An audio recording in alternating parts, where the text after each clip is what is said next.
Well, thank you so much for taking your Friday, coming out, having some food, and joining us. And then also a huge thanks to Nate and the team here at Muncie Land Bank for inviting us to be a part of the conversations today. I'm Dan Baisden. I am the City of Fort Wayne's department head for the Department of Neighborhoods. And we got a little bit of a background in planning. I've actually spent about 8 years officially in the profession, 4 in the Planning and Policy Department at the city, and then now almost 4 here in the Department of Neighborhoods. Prior to that, I worked for the city of Kalamazoo up in Michigan to help them launch a neighborhood initiative. And then I spent some time as a director of a downtown organization over in Ohio. And Van Wert, I worked in an architecture firm for a little bit. But I actually spent almost 12 years full-time working in radio and management all across the country. So I've been in Fort Wayne for about 13 years. And really, it's kind of become my new home. I'm originally from Ohio, but moved to Fort Wayne and love the community. Yeah, my name is Michael Terronez. I am a neighborhood planner for the Department of Neighborhoods, also a Ball State alum. So I love being back in Muncie. It makes me happy. I won't brag too much. Anyway, yeah, that's all I got. So most importantly, our team is growing, but it's also, I'm so proud of our team.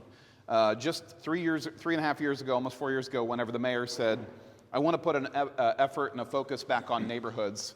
I'm going to let you do what you think is best. Just make sure you hire good people. And I said, let's do it. So we brought some really amazing people on, and they're not all traditionally trained planners, which I think is what makes our department so unique in the city, especially in the field of planning.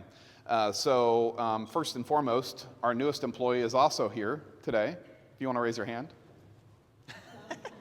If anybody knows Lauren Shank, she's going to be joining us full-time in May, so I'm super excited to have her here. But also on our team, we've got Raina Bradley.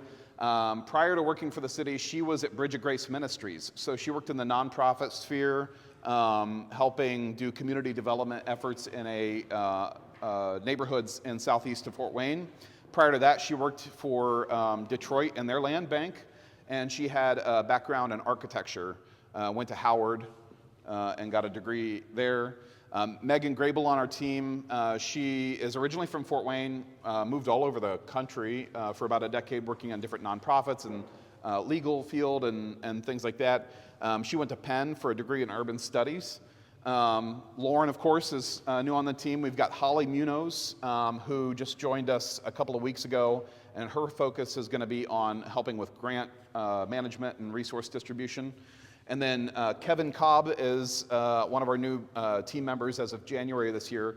And his background, he's also a Ball State alum, and he worked at the Washington Post. He's worked in Miami and Northwest Indiana. His background is in journalism and communications. So we have a really rounded out team that have different perspectives on everything that we do in neighborhoods. So it's not just everybody with a planner mind hive or hive mind. It's people from urban studies and communications and architecture and planners, and we're all coming together and we're thinking about how we can do things differently in the neighborhood. So we, our team, we exist to really help build vibrant and prosperous neighborhoods. And that's pretty broad. It's done like that on purpose because not every neighborhood is the same. We have 456 neighborhoods in the city of Fort Wayne. About 250 of those are active. We have a lot of inactive neighborhoods, and so trying to work with each neighborhood can be a unique challenge. Everybody's got a different story. Everybody's got a different approach. They've got different backgrounds. They have different traumas they've went through as a neighborhood. Whether it be an HOA or civic association, everybody's unique and different, and so we try to customize what vibrant and prosperous means for each neighborhood association. But specifically, we use the ethos of embedded planning. And I believe, if I'm not mistaken, according to the guy who created the praxis himself, Jonathan Pacheco Bell, we are the only municipal organization in the country that uses the embedded planning model. And so he talked about that at OKI, which we hosted in Fort Wayne back in November.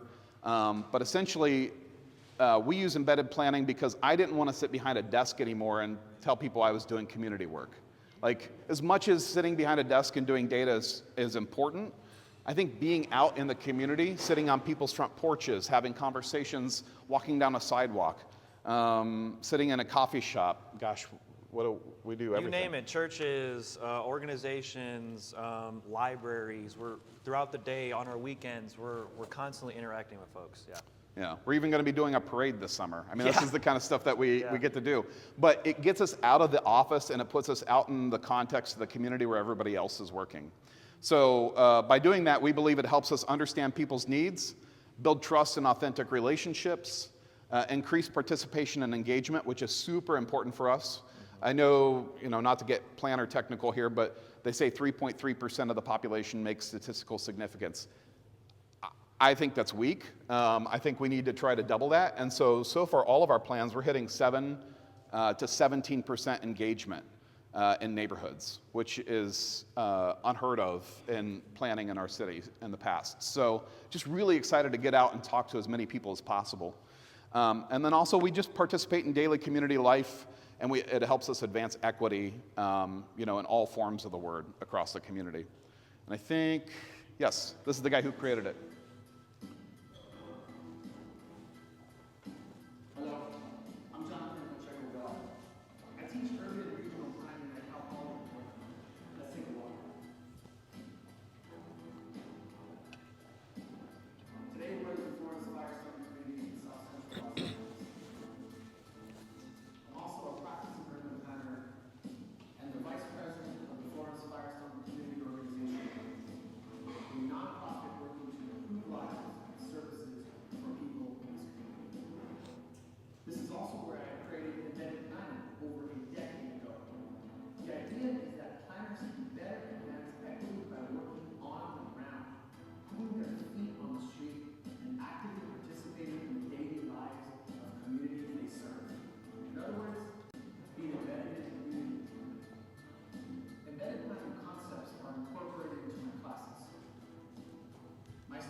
So Jonathan was featured in 2018 in Planning Magazine, and when his article was published, I remember he told me, he's like, I've gotten a lot of negative feedback because I'm trying to change the idea of what modern planning is.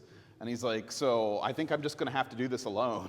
And I was like, I want to learn from you. And so one of my very first opportunities to do embedded planning work was actually on High Street, which is a project we're going to talk about here a little bit that we've done specifically. But the High Street area used to be, in Fort Wayne, one of the highest crime rates in the city.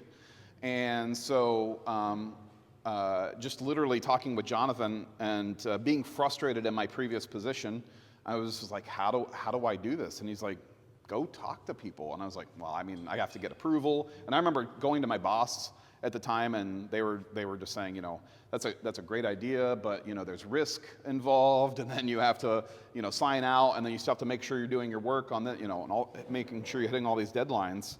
And so I was taking after hours, going out, talking to people, sitting on their front porches, standing on their front sidewalks, and trying to figure out how to incorporate the things that they're telling me, their stories, their background, their knowledge, their trauma, their information, everything, into helping create a strategy that would improve their quality of life. And I couldn't do that from my desk. As much as I wanted to, sit there and just crunch through data all day, which was super important. It's also those conversations, those relationships you're starting to build. And I remember the first couple of doors I came up to, and they're like, you're from the city, like, don't really want to talk to you right now. But this has been a probably 5-6 year journey with this neighborhood, and we've seen some really positive outcomes. And so the idea behind embedded planning is it builds relationships with the community where they are. I don't know how many times people get frustrated with the idea of, you want me to come down to City Hall to do what? Like, why would I go to your building? Why would I go to the, I'm just thinking of a resident perspective here. Why would I, take up my time, go to your building, have a conversation in your space so you can tell me what you're going to do in my community? That's the last thing people want to hear. So embedded planning forces us to get out of our building and go into the community and listen on the sidewalks, on the streets, in the parks, in the playgrounds, and start having those conversations in a very authentic, meaningful way.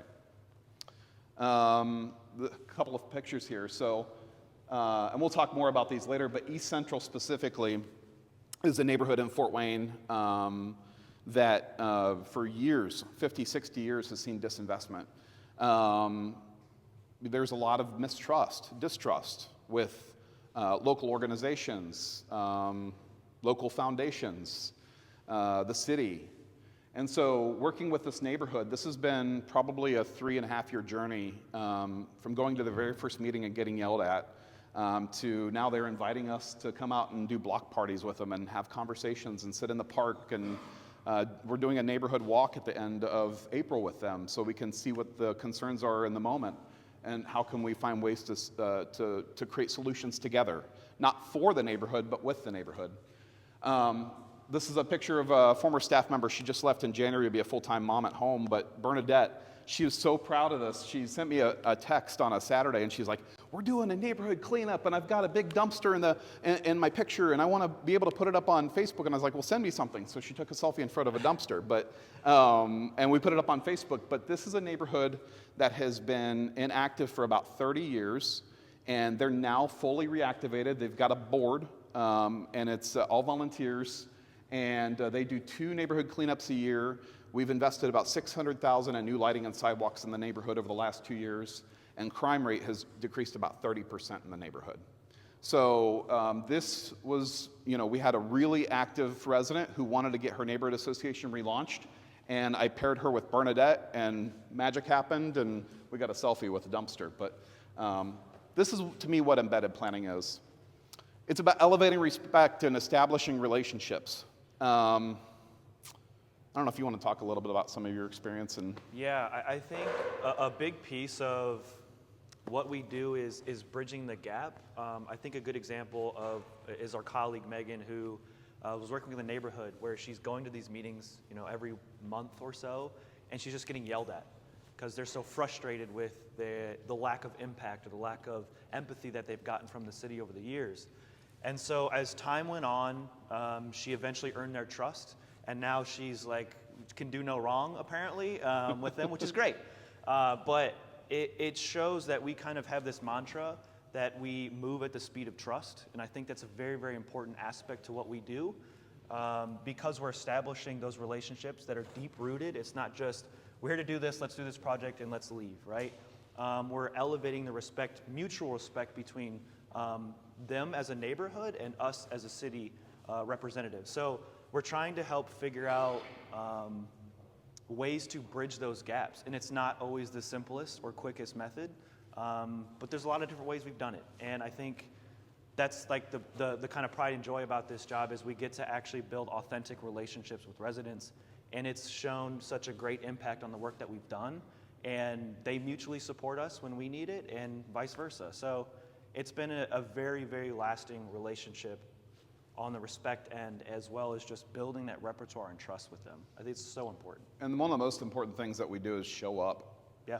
Over and over and over again. Show up and don't come with solutions. Just stand there and listen. Yep. Listen. And then find ways to work with them to create solutions and get action going. We've got a neighborhood president who texts me on a semi-regular basis, and she's invited me over to have dinner at her house, and she checks in on my mom on a pretty regular. She calls me her own. She says that she's my Fort Wayne mom, but she always wants to check in, and she was like, I'm going to be back near your home. I can pick your mom up and bring her back to Fort Wayne for you. So, I mean, this is the kind of relationships that we've been able to establish in our neighborhoods. And that's why I love the kind of work we do. But I think one of the most important parts of this is residents are the experts. Even though I've got a degree in planning and a degree in sociology, and you've got a degree in planning, and all of our staff's got all these degrees and credentials, when I go into a neighborhood, I don't tell folks that I've got a degree in this and that. Like, I just want to know, what do you want and how do I help you get there? You're the expert. You know your neighborhood better than anybody else. What things can we do to help maybe move some barriers, try to build relationships, have conversations, and start moving the needle? And then we have to work on centering planning in people's everyday lives. And so this is one of the hardest things that I think in the profession, in a lot of professional settings, is that a lot of times when we're writing a plan or we're trying to get a project done, and this happens sometimes in public works fields in a lot of different cities, but we do really insincere and extractive engagement. So we're going in and we're saying, fill out the survey, tell us what you want, and then we're going to go get it built, and then we leave. And then maybe the project gets built, maybe it gets built partly, maybe it's something that nobody actually wanted. So it's super important for us to make sure that we're a part of that conversation from the very beginning, not only till the end, but beyond the end. So after the project's built, we still meet with the community and the residents to figure out, what's going right, what's going wrong, what do you still need information on, how do we connect you to different departments, is there issues with trash pickup since we made this change? We just want to have those conversations on a regular basis. And that's what embedded planning lets us do versus traditional desk-bound planning. So, neighborhood planning in Fort Wayne. What's different about us? We've talked a little bit about embedded planning, but we're going to talk about, we call it the pillars of our department. And so we've based our entire, our team and our work around kind of our core why we exist. And I think, Michael, you're up. Yeah, neighborhood planning. So I brought only 11 plans, so you might have to share a little bit, but there's a website that Dan will pitch out. We have all the plans that we've done, which is more than accessible to everybody. But neighborhood planning is kind of the heart of what I lie, which is not just establishing and building relationships, but how do we create a long-range document, 10-year strategic plan for a specific neighborhood. We've done 3 neighborhoods, we've done 20 neighborhoods as part of a plan, and everywhere in between at this point. So it's figuring out, okay, what's important to you? What do you value in your community, in your neighborhood? What are some special projects that you would love to see? What are some other opportunities maybe that you guys are missing out on? It's trying to bridge those gaps, and we're sitting in the community having those conversations, getting in as much engagement as we can for a year and a half. This is not a short process, right? If we're moving at the speed of trust, it's not going to happen overnight, right? So we're building that repertoire. And so Northeast is the plan that I have here. We also have Packard 2030. Those are the 2 plans that we've done. Packard is the 20 neighborhoods, and Historic Northeast is the 3 neighborhoods. all about roughly the same population. Yeah. So about 13,000 folks, which is a lot. Given that we have 451 neighborhoods, it's not enough. But we have those plans. We're also doing 4 plans right now as we move forward. So East Central and Northwest are going to be adopted this summer. And then Waynedale we're working on for engagement right now. And then Jefferson Park, West Park will be a much further out. So with this, we've been fortunate enough where we've gotten a lot of support from council and from other folks. And I got to give credit to Dan for really pushing this for the past 3 years to get the support and building that repertoire internally and externally in the city. And we've been fortunate enough that we have the support. And so once these plans get adopted, we actually have legitimate money to spend on the projects that residents asked for. This is not us saying you should do this, you need to do this. This is a document that says this is what the residents want, this is what they need, now let's try and actually make it happen. So Historic Northeast was adopted actually a year ago, roughly, and since then it's seen well over $1 million in direct investment into the neighborhood alone. So Packard has been adopted 2 years now, right? And so since then, that's seen about $1.5 million of direct investment into the neighborhoods. And East Central is a great example of the neighborhood that Dan was describing earlier, that's already seen $1 million worth of investment by the end of this year, and the plan hasn't even been adopted yet. So we're going to throw even more resources at that next year, or this year when it gets adopted, to address a lot of the concerns that the residents have. So the kind of epitome of this neighborhood planning is let's make a plan, let's work together, let's figure out what you want, now let's problem solve and actually implement it. So that's like the biggest thing is my frustration with planning is that we make plans, we can do plans all day, but what's the point if you're not going to actually implement a plan, right? So I think this is extremely important to a lot of the neighborhoods, and it gives us kind of a valuable resource to just working with them and building that trust and showing that we're actually going to make an impact on your community. So this is just a couple of photos out of the Packard 2030 plan, which we don't have copies of, but you can check it out online. Specifically, the first picture here, her name is Arlene. She's a neighborhood president in one of our neighborhoods in Packard, and there was years of distrust with the city, and even with me initially, because I was the city coming in. And I remember having conversations with her, and they would go nowhere for the longest time. And I don't blame her, because the city was always trying to come in and solve her problem, right? And one of those, I remember taking a vacation day and was bored. So I was driving down the street that she lives on, and saw her sitting on her front porch. So I parked my car, got out, walked up, and I was like, hey, what are you doing? And she's like, well, what are you doing? You should be at work. I'm like, I'm on vacation today. And she's like, do you want to sit up here and I'll give you a tour of my house and we can talk a little bit? I was there for 4 hours, sitting on her front porch, just having a conversation. We talked about both growing up in the same part of Ohio together. We started talking about the neighborhood history. She introduced me to a couple other neighborhood residents in the area. And then working with a couple of organizations, there was, where she's standing at right there, used to be a really poorly designed, busy intersection that was constructed back in the 40s when General Electric was right down the street, and they had to put 20,000 cars a day through this intersection. Now this intersection sees less than 4,000 cars a day, but we still had the same huge, over-designed street that didn't make sense in the neighborhood anymore. And so working with her, this organization, a couple of activists in the neighborhood, we were able to close the street, and we did a temporary project, turned it into a permanent project.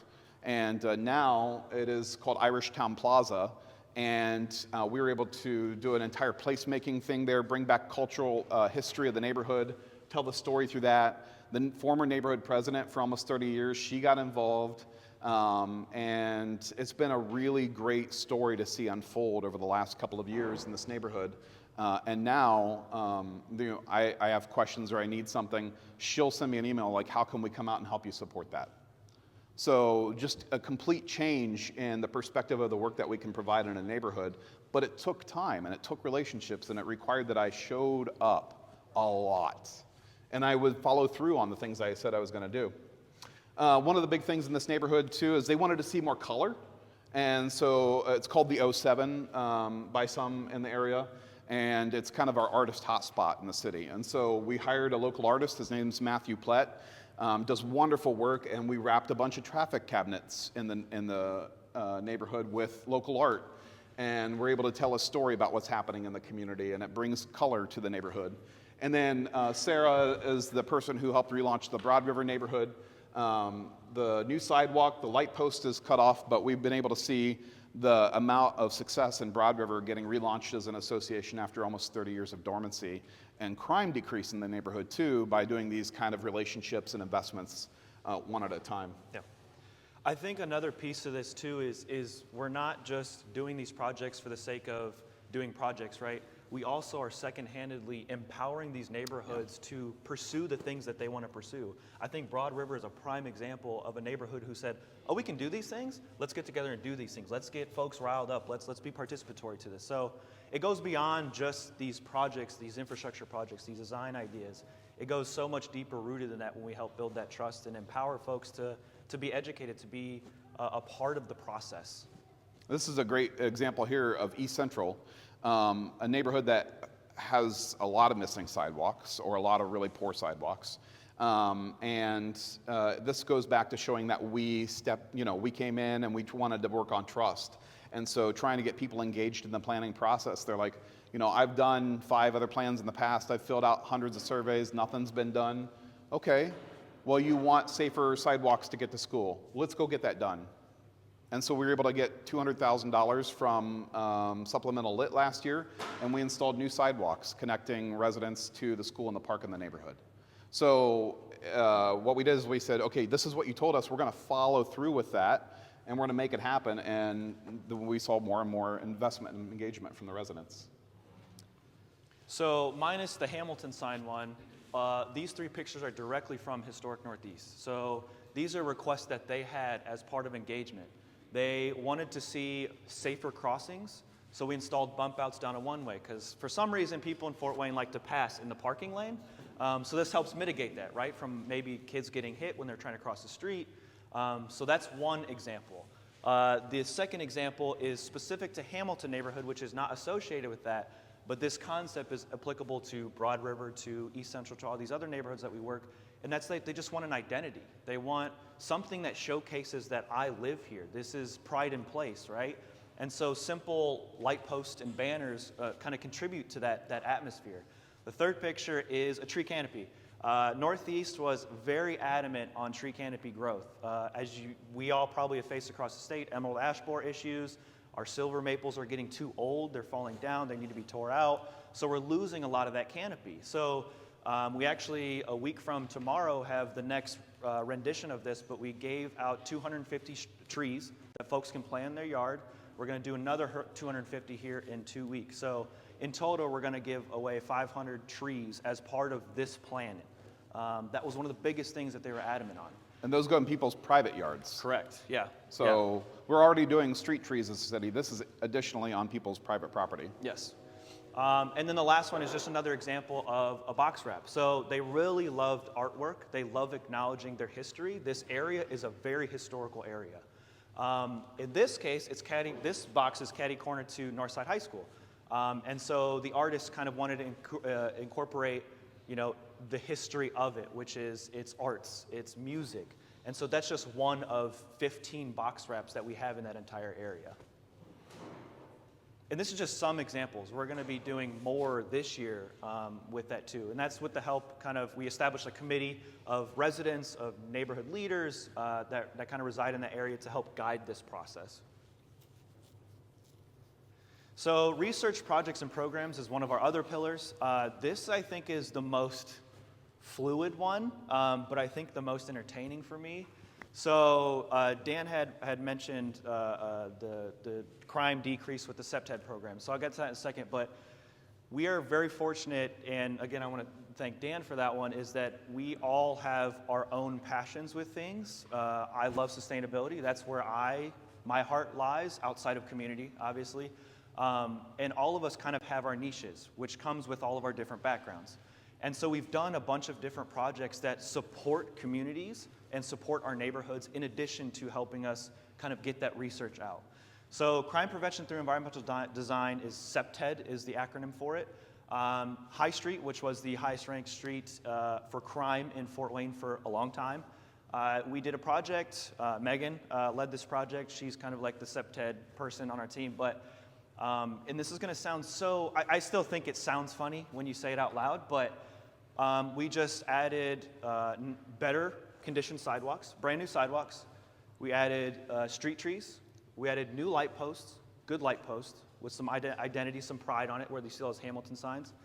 And because we did that after the first year, we saw a decrease in crime by 53.7%. It's withheld that same for the past 3 years. Yeah. It's crazy. It's like, wait, what, the sidewalks and street trees just made that big of an impact? It's not applicable to everywhere, right? It's not going to always fix every problem. But in this case, it made a detrimental impact on the identity and the safety of that area. Another one that we did last year, we actually worked with NOAA, the federal agency, to do a heat and air study for the entire city of Fort Wayne. So we're all out driving our cars at 5 in the morning. There was like 3 sessions throughout the day with little sensors on our car testing the air quality and testing the heat for that moment, right? And so what does that have to do with neighborhoods? Well, one of the bigger impacts of heat is that it can affect the elderly. If this family doesn't have AC, how are they going to survive the summer, right? It affects locations of cooling stations. Maybe we have them in the wrong spot. It's also going to showcase some of the effects of how long heat maintains in some areas, right? It also affects tree canopy, right? If we have shade, we mitigate a lot of those aspects. So we're going to release that data and information here in the next couple of months. That'll be public. We'll have kind of a story with it. But what that supported was also working with East Central on an EPA grant, which is addressing heat island effect.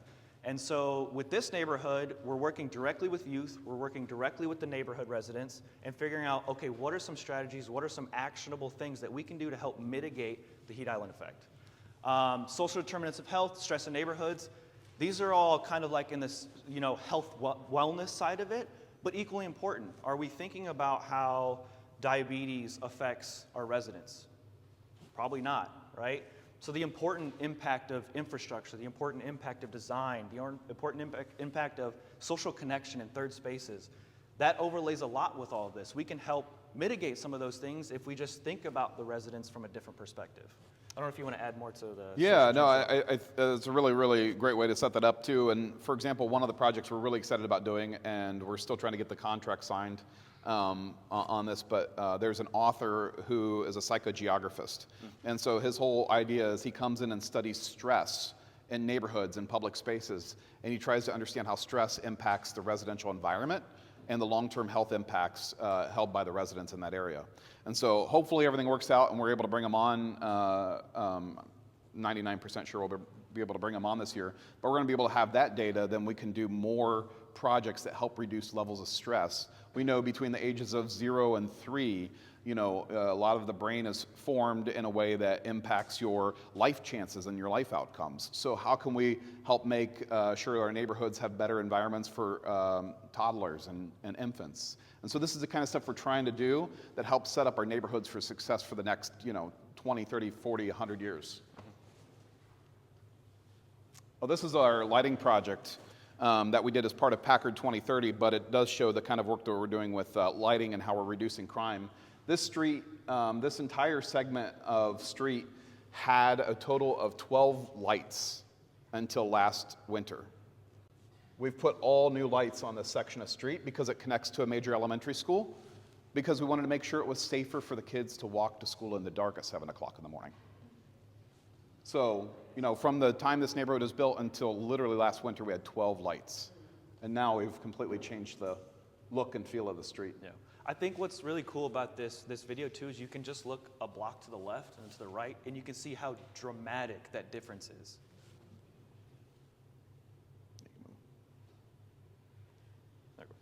So we also do a lot of focus on leadership development. We also, knowing that the physical environment's one thing and the way we can plan for the future is super important, but if we don't have people that are empowered to help do this work, then we're not doing enough of our job correctly. And so Raina, specifically on our staff, she helps in the leadership development field.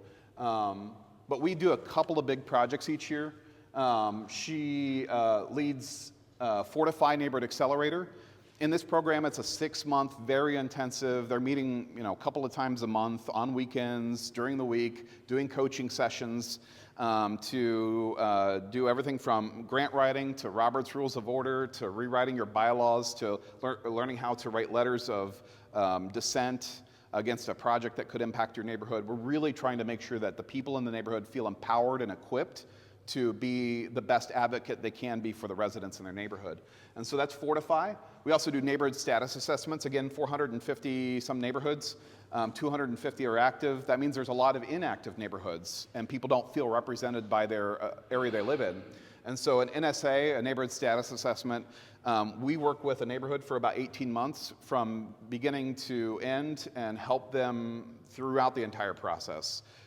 It's helping them write bylaws, helping them understand their boundaries. How do you get volunteers? How do you raise money? How do you, Throw a party. Throw a party, yeah. How do you do a block party? And then who do you call at the city so you can throw a block party?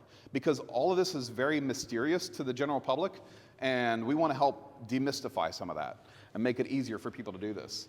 And then our big event each year is called Inspire. And last year we hosted our second Inspire conference, and this will be our third.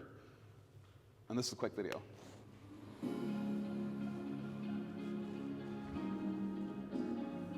Everyone needs to see themselves in Fort Wayne. Our communities should be welcoming for all. We're creating a Fort Wayne that is safe, fun, and family friendly.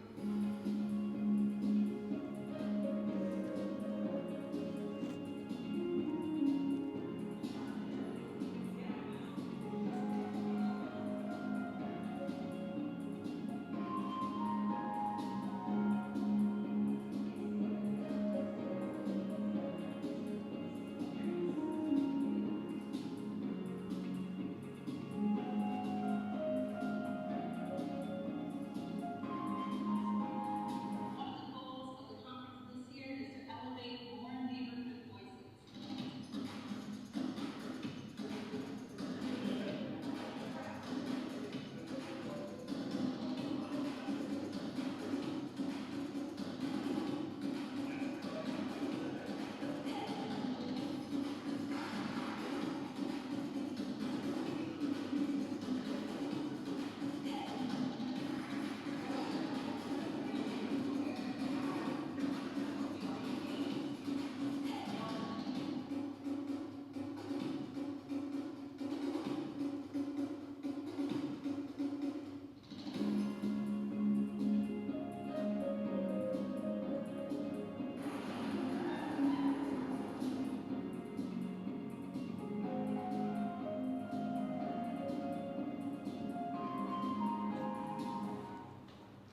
So Inspire is going to happen again this year, September 12th. If anybody's interested in coming up to Fort Wayne to join us, it is a full-day event, and there's workshops and opportunities to learn.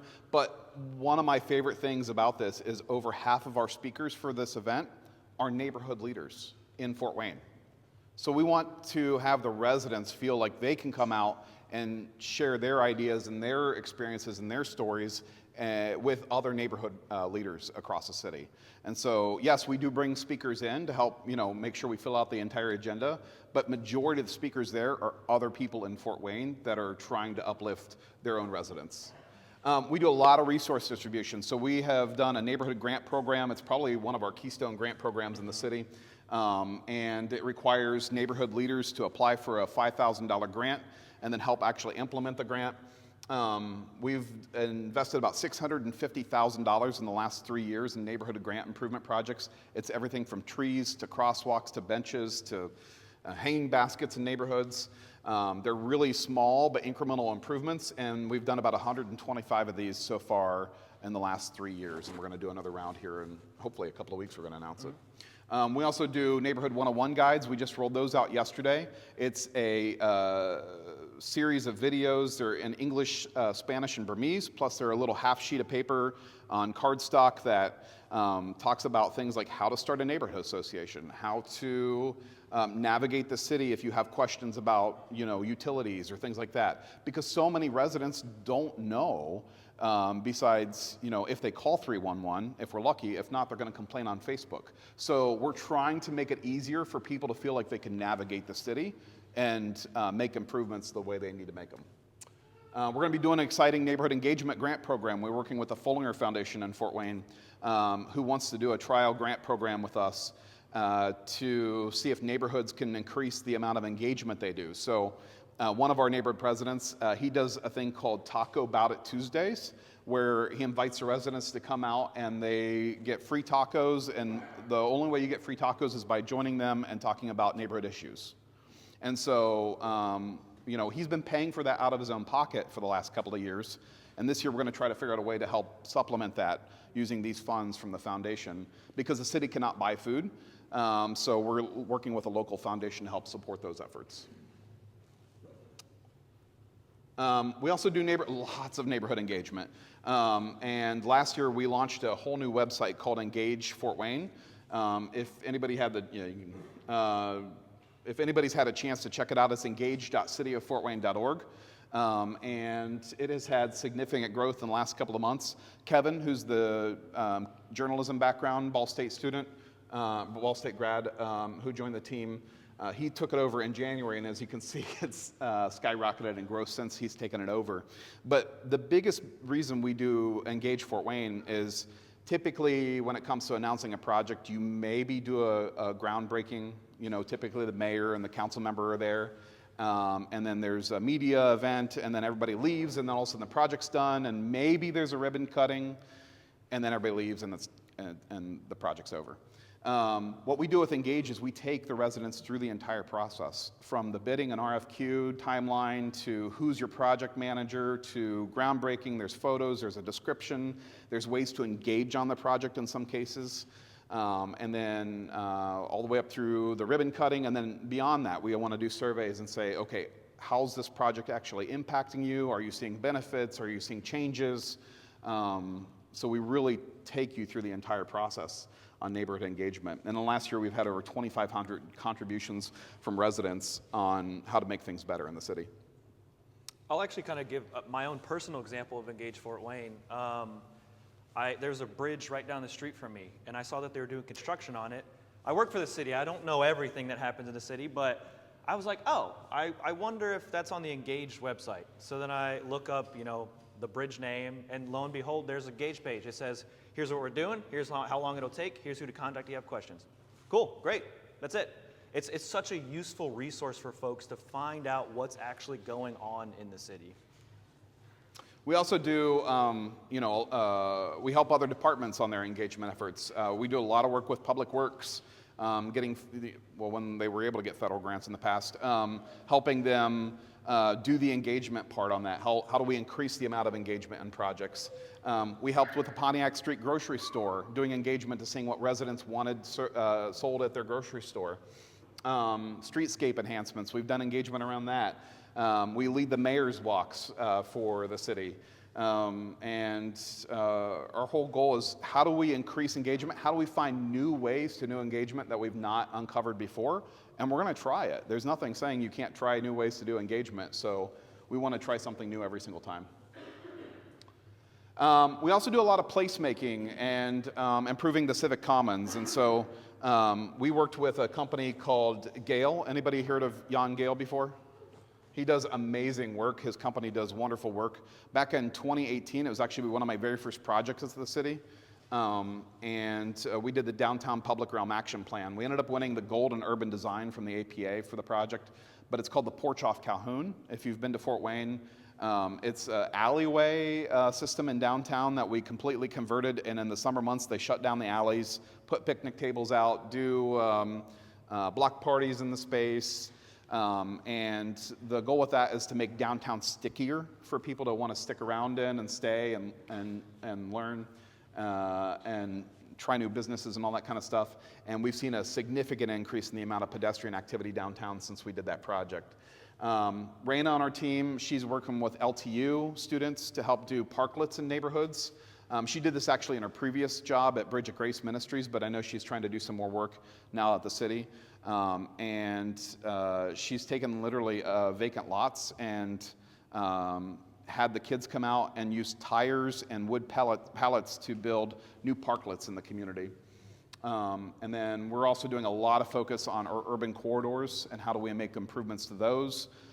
Because typically in cities there's either a lot of focus downtown or a lot of focus out at the regional shopping destinations at the edge, but it's those pieces that connect the two, that's where the neighborhoods lie. So how are we making sure that we're also focusing on improving those? We're doing retail studies, branding efforts, and a campaign to do some streetscapes on some of those. Which connected neighborhoods? Oh, I didn't get to mention that. Yeah, so last year the city sold 800 acres, I think, to Google, and so they could build a new data center up there.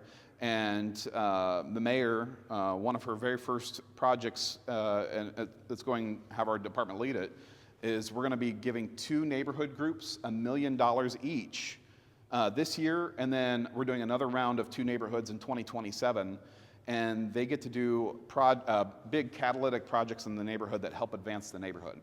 And so we actually have the LOIs open right now. It's kind of modeled after Stellar Cities that the state used to do. But we're trying to do it at a neighborhood level. So it's really exciting to see how these communities can come together, or these neighborhoods can come together and do big projects. I don't know how we were doing on time, but if you have comments, questions, concerns, if you have complaints, please keep them to yourself. That's my joke. I'm kidding, obviously. But. Yeah.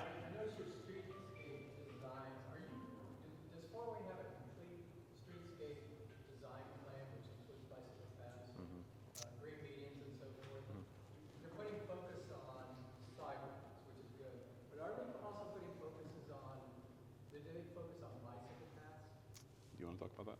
Go ahead. Yeah. Yeah. It's a mixed can of worms in a general sense. So like Northeast, for instance, they have a few bike lanes that run through. They aren't used often. They're also not protected. So that's kind of they're not going to use it if it's not protected, and so on and so forth. So we've run into that a few times. But to be frank, like not a lot of folks are coming out saying that they want more bike access, right? We also have a fairly robust trail system. It's not throughout the entire city. I think it's 120 miles of urban trail. Yeah. It always seems like the bigger concerns are I just can't walk down my street because my sidewalk is, way out of tune, or there is no sidewalk or something like that. It does come up every so often, but it's not as prominent. Yeah. Yes. Mm-hmm. Mm-hmm. There's a funding mechanism called CMAQ. Yeah. MPO, I think, manages ours, yeah. That would fund a lot of this. I would assume Fort Wayne's doing that, but I think that also includes throwing some bicycle paths. Yeah. But this is a lot of money. Back to the question I asked this morning, this is a lot of money. Is the city of Fort Wayne funding all this? Is the county? No, so we don't do anything with the county unless if it works with maybe a department there, but we're exclusively a city department. I would say, our staffing budget and our infrastructure budget comes out of the city. But any engagement funds we do, we actually work with different donors like AEP Foundation, the Fullinger Foundation, the Community Foundation of Greater Fort Wayne. We work with Parkview Health. They have a foundation. We're working with AARP. They gave us money for engagement efforts. And so the city is you can't do any entertainment, food. They're just very limited on what we can and can't do with taxpayer dollars. And so if it's hard infrastructure, we almost exclusively do that out of the city budget and our staff salaries. But everything else is fundraised. And Raina actually is, she raises a ton of money. Yeah, she's phenomenal. So she does a wonderful job, and she funds most of her own projects through fundraising. Yes. Yes.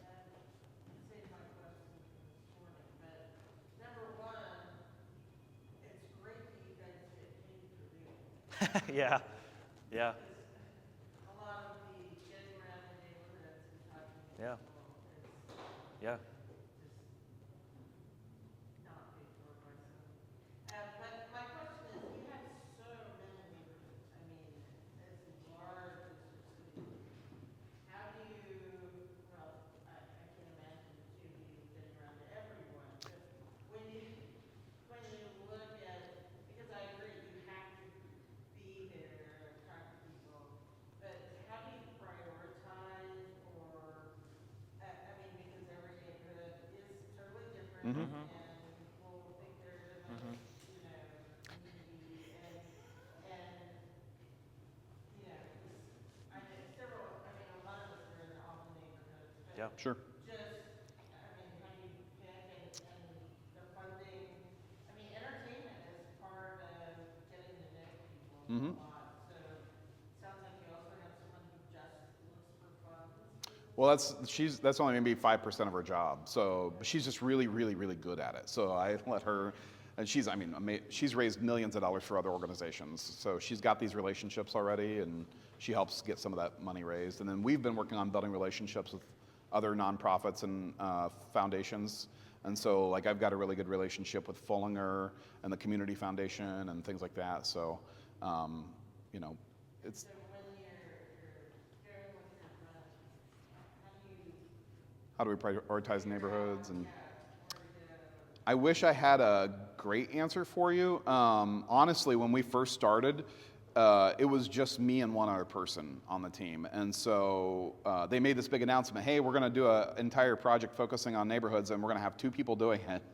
And I don't think we slept for the first 6 months on the job. But it was an opportunity for us to kind of start to create a prioritization strategy. And first and foremost, we work with neighborhoods who do request our services. And so a lot of times it's a neighborhood leader. It's like, I want to get my neighborhood reestablished. How do I do that?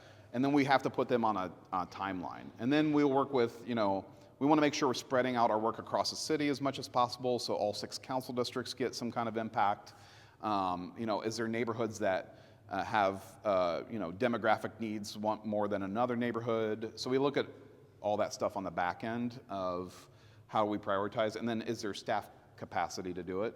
And I would say right now, even with 7 staff, like, We're pretty full. We're Yep, pretty full. We're pretty full. yeah. And honestly, we could hire another 10 people and still not be able to get everything done Yeah, that we can do. yeah, But, yeah. yeah. Yes. How in the world do you get people from, I'm assuming, people from the neighborhood to help put down a sidewalk? You didn't- That wasn't the sidewalk. That picture was, we had construction crews out there. That was the picture, not the neighborhood. But the neighborhood helped us.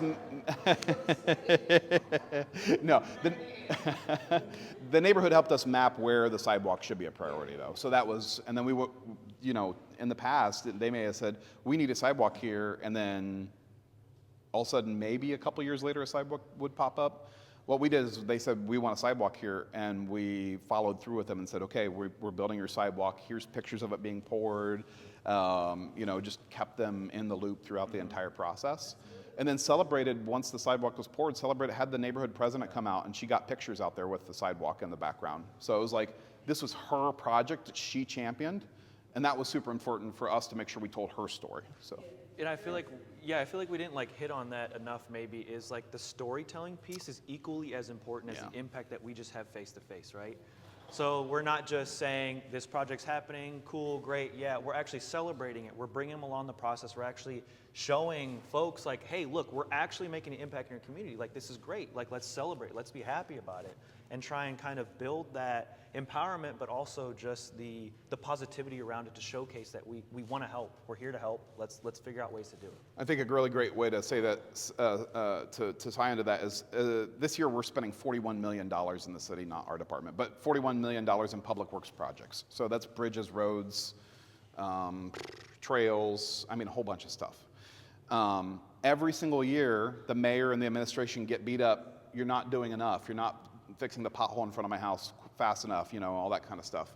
So what that was telling me and the PIOs was, we're not doing enough storytelling about the impacts of these projects on neighborhoods.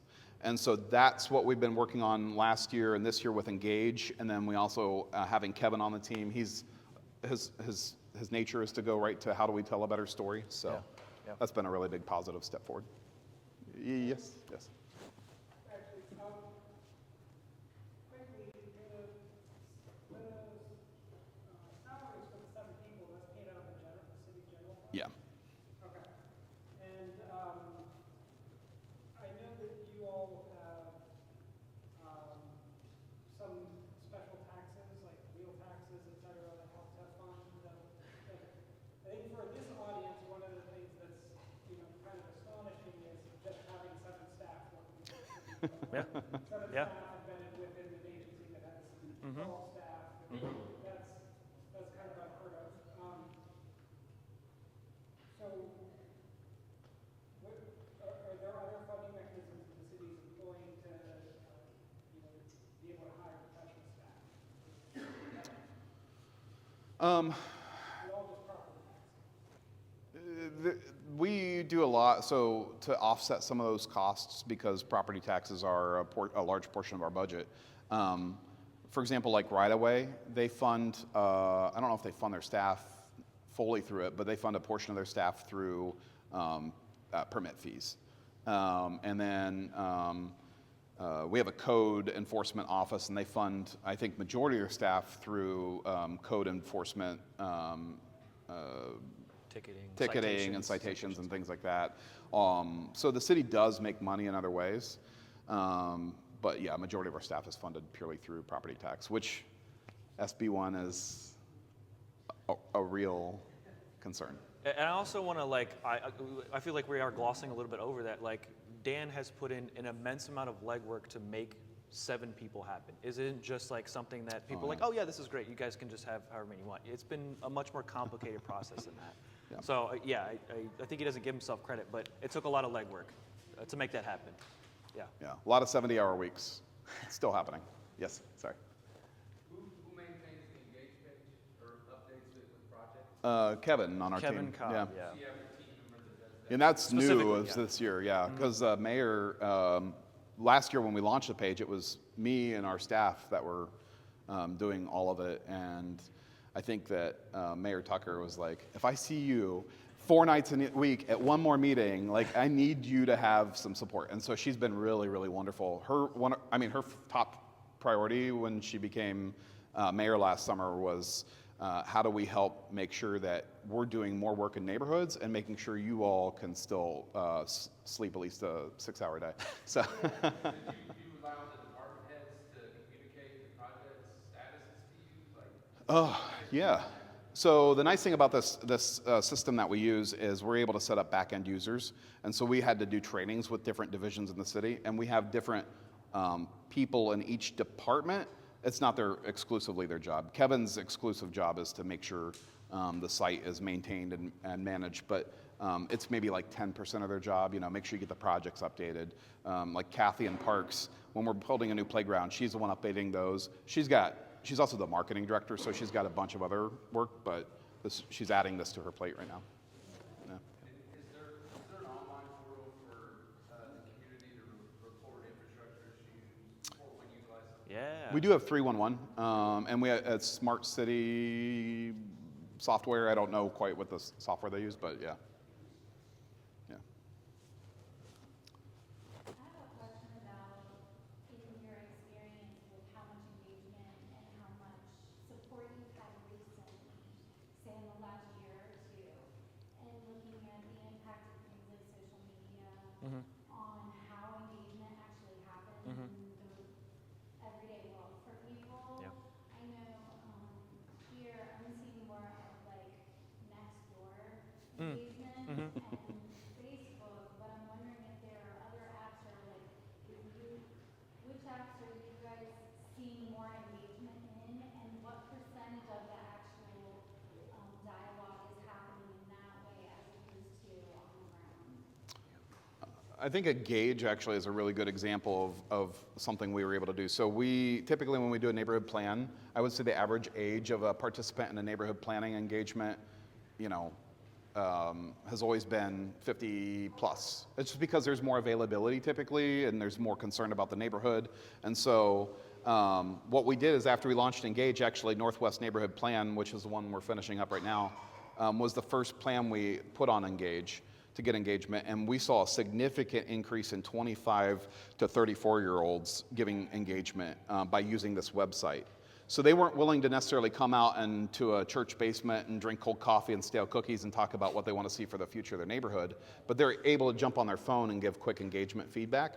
The other thing too is we're trying to just change the way we do engagement, because if I have to be that person going into the church base, I will, but it's not my favorite scene. And so like we did the chili cook-off. Oh, yeah. So we had a couple neighborhoods come together, and we funded the cost of like the materials and stuff through our foundation grant. But we were able to do a chili cook-off, and we had 13 participants in that, and over 100 people show up. We did a food truck event. So part of the thing that we do too is we bring a food truck into a neighborhood, show up at a park. You have to fill out the survey, and then you get a voucher for free food. So it forces people, if you want free food, you got to tell us what you want to see improved in your neighborhood. And it's a way, because people are willing to talk when they eat. So if we can start changing that, I mean, it's not perfect, but it's starting. We're trying to make a shift because everybody does prefer to just jump online and be a keyboard warrior, How can we still get you out of your house and be a part of the building of community?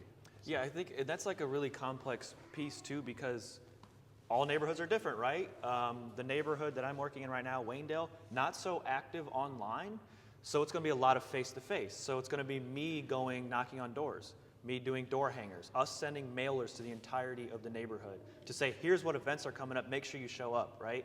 Yeah. It's a diversity of all these things that we're trying to incorporate to get as many people as we can on Engage, in person, to the office, to a coffee shop, whatever it may be.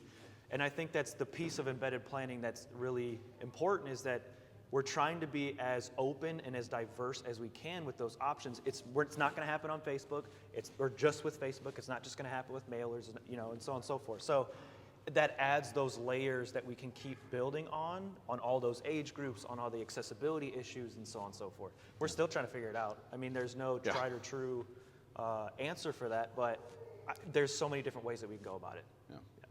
And just for clarification, did I hear you say when you were talking that you had like 13 people online and 100 showed up? Is that how you said that? Oh, no, I'm sorry, 13 chefs. So we had the neighborhood residents all bring their own chili. Oh, yeah. Yeah. No, that's really good. I got you. I was like, wait a minute. Yeah. No, yeah. Yeah, but it was really great because everybody, chili in the month of January, like why not come out and get some free chili? And oh, by the way, can you fill out a survey? Like that's an easy win for us, and you get free chili. And the other thing too, like Jonathan Pacheco, one of his stories he tells is he was working in a neighborhood, and it was about building those relationships before he could finally get some surveys out. And then finally he got to the point where he was invited to somebody's quinceañera, and he was in their backyard with their family, and he ended up being able to survey the family to get input for the neighborhood plan. So like, it was a slow build to build that relationship to the point where he was able to start doing that. And then they're talking to their neighbors, and they're all filling out the survey. So sometimes it just takes a lot of time and a lot of just being there and showing up and building those relationships. Yeah, and actually I want to emphasize too that the chili cook-off was not even our idea. Oh yeah. It was the neighborhoods that we've been working with who collectively started working together, and they're like, let's do a chili cook-off. We're like, all right, go ahead. Yeah, great. We'll help you in whatever way we can. So that wasn't even our idea, and we got an immense amount of show up, which is phenomenal. So. I thought there was another question. Yes? You mentioned having a pamphlet in multiple languages. And I'm wondering, when you guys go out to the streets and survey and talk to neighborhood members, do you ever run into any language barriers or Yes. communication issues? Absolutely. You want to talk about it? On staff Yeah. has language proficiency? Yes, that's great. So that's always complicated, right? I'm going to knock on a door, and then there's an obvious language barrier. How do we address that? Many times if we're doing walks, we're going to bring some folks with us that we know whatever the diversity is in the neighborhood. So it could be Burmese, it could be Spanish, it could be... We had to have Arabic. Arabic was another one. Yeah, so like we try and get a sense of that anyway, and then hopefully bring that along so that we can get their input. It's not a simple thing. I will say that every culture is different. We're trying to figure out how to bridge the gap between Burmese culture and kind of the Americanized culture of neighborhoods. For Burmese culture, neighborhood concepts aren't a thing, right? So how do we bring them along the way? How do we get them to come to some of our events? And so it's very complicated. It's not a simple thing, but we try and help knock a lot of those barriers down with the 101 guides, which is the pamphlets you're referring to, with some of the other options. So actually Engage is how 14 many languages. 14 languages that it can be transformed into. So that accessibility is also online too if we have that option. So yes. Yeah.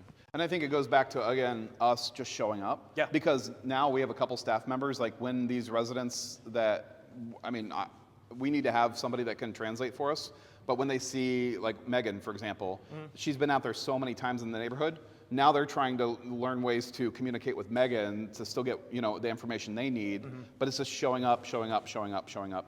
So. Any other questions? Any complaints? We'll take those too.